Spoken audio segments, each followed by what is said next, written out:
Nous sommes à Pontarlier, dans le Doubs, et un magnifique monument,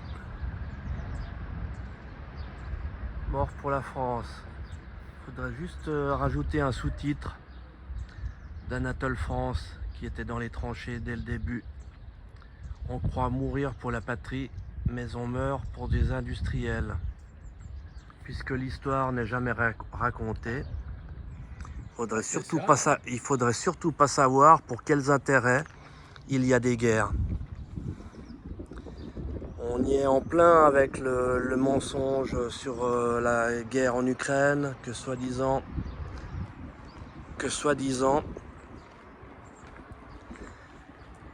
la Russie est le grand méchant, alors que c'est les États-Unis qui sont derrière tout ça. Il suffit de se documenter. Et mes sources ne sont pas russes. Elles viennent de l'OTAN, du Pentagone et d'Ukraine, qui raconte que ce conflit a été voulu absolument avec la complicité a été voulu par les États-Unis, avec la complicité de l'OTAN et des élites ukrainiennes. Donc maintenant,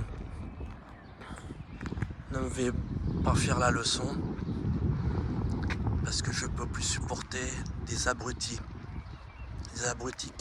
qui veulent soit ne rien entendre, ou soit qui sont dans la contradiction, mais sans jamais pouvoir argumenter. Quand on voit le vrai massacre qu'il y a eu de la guerre de 14-18, avec de nombreux morts après des suites des gaz et autres, et on est dans la même situation avec le Covid, avec toutes les injections.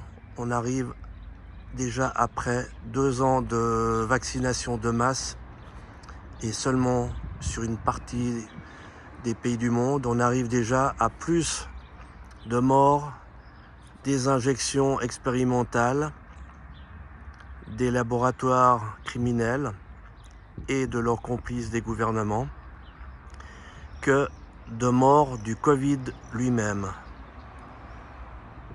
Et même que rien n'a été fait avant l'arrivée des soi-disant vaccins pour soigner et traiter les gens, mais pour les tuer à petit feu, soit par les confinements, ou soit pour éloigner les personnes âgées dans les maisons de retraite, sans qu'ils puissent voir quelqu'un. Voilà. À quel criminel on a affaire? L'histoire ne se répète jamais exactement, mais elle bégaye toujours.